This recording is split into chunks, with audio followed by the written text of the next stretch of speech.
Del Santo Evangelio según San Marcos.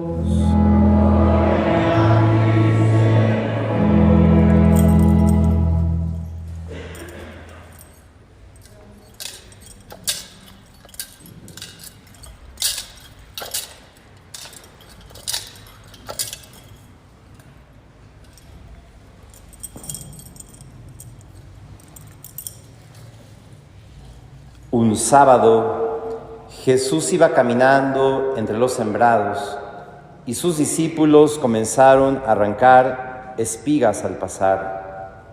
Entonces los fariseos le preguntaron: ¿por qué hacen tus discípulos algo que no está permitido hacer en sábado? Él les respondió: ¿no han leído acaso lo que hizo David una vez que tuvo necesidad y padecían hambre él y sus compañeros?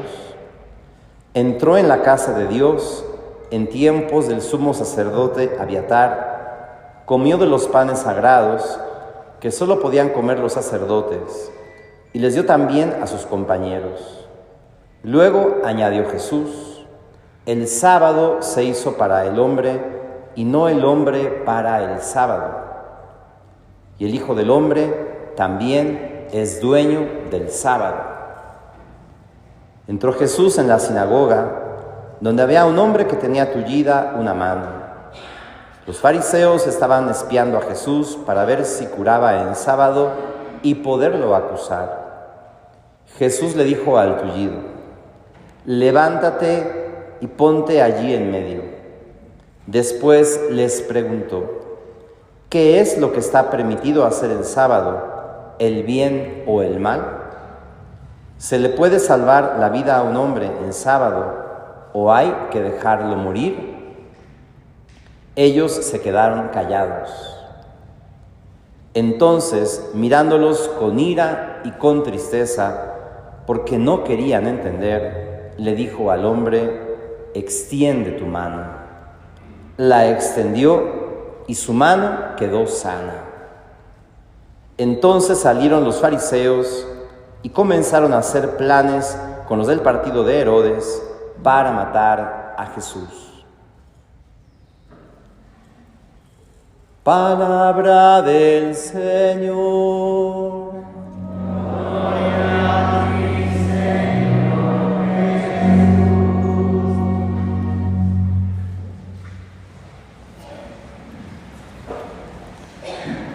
Siempre me da mucha alegría, venir a esta iglesia, que es como mi casa, de manera misteriosa, porque pues mis papás viven muy cerca de aquí, y sin embargo yo conocí a los capuchinos en la sierra de Querétaro. Y bueno, pues yo incluso no me esperaba poder celebrar esta misa, pero no cabe duda que todo siempre es un don, es un regalo, y pues aquí muchos he conocido desde hace ya más de 20 años que estudiaba yo la teología, ¿no? Y bueno, hoy me he fijado, ya como en este día que todos a lo mejor estamos un poco ansiosos, ¿verdad? O mucho ansiosos por lo que pueda pasar hoy, cómo la fuerza de un país, y en el caso nuestro, pues también es la fuerza de nuestra propia identidad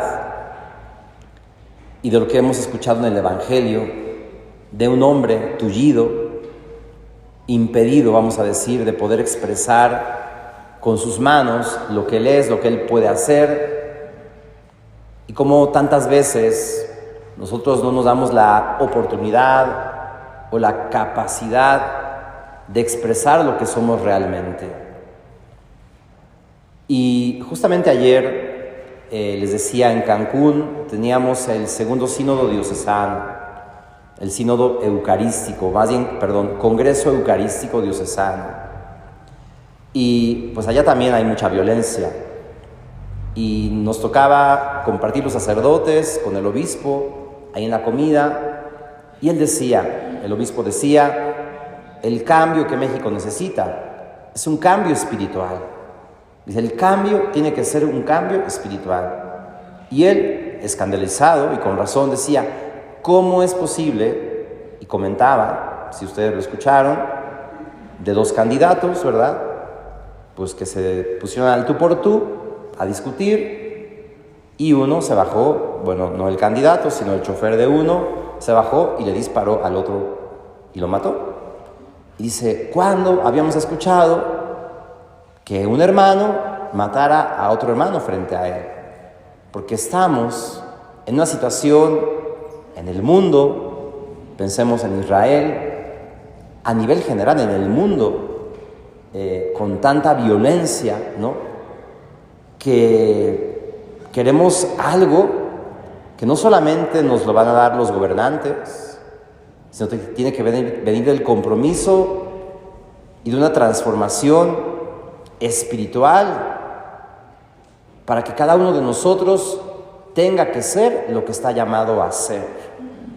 El sacerdote tiene que ser un sacerdote santo, porque a eso fue llamado, a ser santo como su propia iglesia, su comunidad. Pero siempre el modelo tiene que ser el pastor, ¿no? Claro, lo mismo el político, lo mismo el director, la maestra. Pero yo creo que nosotros ahora entramos a una nueva etapa de compromiso. Y creo que nos damos cuenta también que Dios tiene sus tiempos. Es un misterio esto. Les pongo un ejemplo sencillo. Allá en Cancún, una señora nos dio, siempre cuento esta historia, me da risa que la cuento 20 veces al día, pero no tantas. Una señora nos llamó un 28 de diciembre, hace como 20 años, y decía el padre Juan Mari, creo que nos vacilaron, porque nos prometieron un terreno de 7 hectáreas para construir un convento, un hospital al Padre Pío. Esto es una broma, ¿no? Y bueno, la señora soñó eso y lo vio, lo pensó. Y ese proyecto, que era de Dios y que es de Dios, al principio parecía que no tenía pies ni cabeza. Y no había futuro, y más bien había muchos animales, serpientes. Ayer yo grabé una serpiente comiéndose una lagartija para subirla a Animal Planet, no es cierto, pero no hay. Si ustedes van a Cancún no hay serpientes, esas se las espantamos. Pero pues claro, uno se acostumbra y se va haciendo caminos nuevos, donde pensó que nunca podría vivir. Por ejemplo, yo decía, yo jamás iría a vivir a ese lugar por tantos animales, pero bueno. Y estaba el lugar, y estaba el deseo, pero no había llegado el tiempo. Y hace 3 años, el superior nuevo dijo, hay que apostar por Cancún, hay que ver si el sueño de esa señora era una utopía o era una realidad. Y hay que descubrir si es posible allá una iglesia, un lugar dedicado al Padre Pío.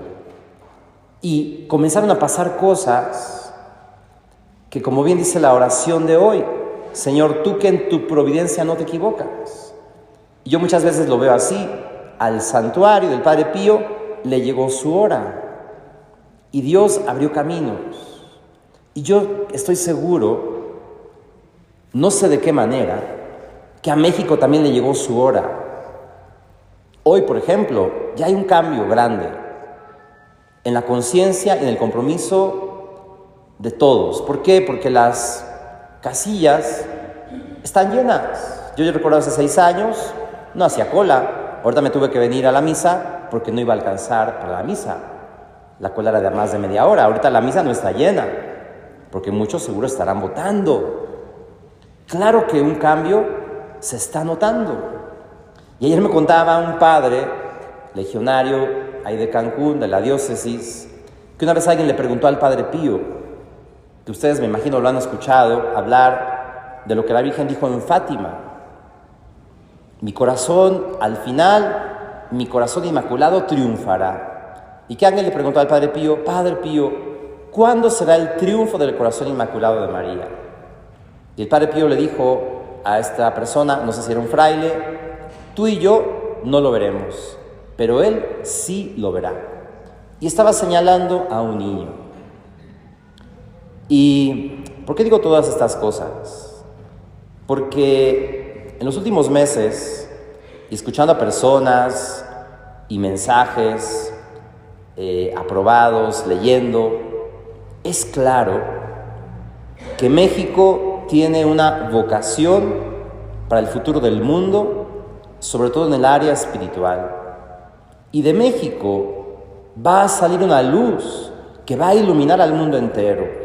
Y eso lo creyó San Juan Pablo II, que consagró a México a la Virgen y que quiso venir a México porque dijo, ahí empezó todo. Cuando el Papa le aconsejaron no venir a México porque estaba ya muy enfermo, después de que escuchó a todos los que dijeron que no fuera, dijo el Papa, ¿ya terminaron? Sí, pues voy a ir a México. Así me lleven en camilla, voy a México, porque ahí comenzó todo. Y sabemos, lo decía la vez pasada, creo, la Virgen en México ha puesto sus pies. Así como el Señor es dueño del sábado, que lo hemos escuchado en el Evangelio, hermanos, tengan la confianza y la esperanza. México es de María. Dios le dio a María una nación para desde ahí reinar, y es México. Y el tiempo está llegando, créanlo. No sabemos, claro, a nosotros no nos tocó saber cómo va a ser eso y de qué forma, pero eso ya está llegando y a lo mejor no lo notamos, pero hay muchos cambios alrededor de nosotros que se van dando, y por eso no debemos tener miedo a lo que pasa, a quien gane, no gane, porque pregúntense ustedes, ¿soy yo un verdadero católico? ¿Es nuestra culpa o de quién es la responsabilidad? La violencia, la injusticia, pues desde que yo me acuerde, desde Porfirio Díaz, ¿no? Ya existía una desigualdad tremenda en México, injusticia, pobreza, que también Jesús buscaba combatir todas esas cosas. Y cuando México, Dios le dará la gracia o le llegará el tiempo a México de que extienda su mano, porque México, vamos a decir, está como tullido, parece que está cojo y no ha sido todavía lo que está llamado a ser. Pero cuando Jesús se hace presente, cuando Jesús dice, ponte en medio, ¿qué está permitido? Hacer el bien o el mal. ¿Y cuál es la fuerza de esta palabra? Porque es una promesa y es una palabra de fe. Extiende tu mano. Y el joven o el tullido extendió su mano y pudo hacer lo que tenía que hacer con sus manos. Hoy Jesús le dice a cada uno de nosotros los mexicanos, extiende tu mano, abre tu corazón o simplemente sé de verdad lo que estás llamado a hacer. Pero no es lo mismo que te lo diga alguien, aunque te quiera mucho, aunque te lo diga, o sea, si te lo dice Dios desde su palabra. Quiere decir que el tiempo ha llegado para que México verdaderamente viva su vocación como un pueblo creyente, porque esa es nuestra identidad. Esto es lo que, como dijo el Papa Juan Pablo II, aquí comenzó todo. No solamente su vocación misionera como Papa en el caso de Juan Pablo II, sino la evangelización de América comenzó por México. Y los planes de Dios no se van a impedir realizar. Eso está escrito. Y nosotros creemos en la palabra escrita. Y nos toca en este tiempo creer en esta palabra que nos invita a expresar, a hacer lo que tenemos que hacer. Quien está arriba, en el gobierno, abajo o en medio, yo me siento que me tengo que comprometer más como sacerdote, ser más coherente, ser más entregado, etc. Rezar más seguramente. Y cada uno de nosotros en donde Dios nos está llamando. Pero no solamente es que yo lo quiera hacer, es que se me da la oportunidad, y por eso ponía este ejemplo de Cancún, porque llegó el momento y las cosas comenzaron a suceder. Y en 3 años, ese lugar se está transformando, de verdad, por la gracia de Dios, porque le llegó su momento. Y yo quisiera hoy de verdad decir, a México le llegó su hora. Y a nosotros nos tocará hacer algo en esta hora. Y necesitamos descubrirlo. Y por eso, como bien decía el obispo ayer, el cambio tiene que ser sobre todo un cambio espiritual. Que el Espíritu Santo nos diga de qué manera, porque Él es el que guía, Él es el que inspira, Él es el que nos manda. Y a Él es a quien hay que escuchar. Porque si la luz viene de México, pues vendrá de todos los mexicanos. Bueno, pues tengamos esperanza en este día. Repitamos, como el Papa Juan Pablo II, totus tus, María, todo tuyo, María.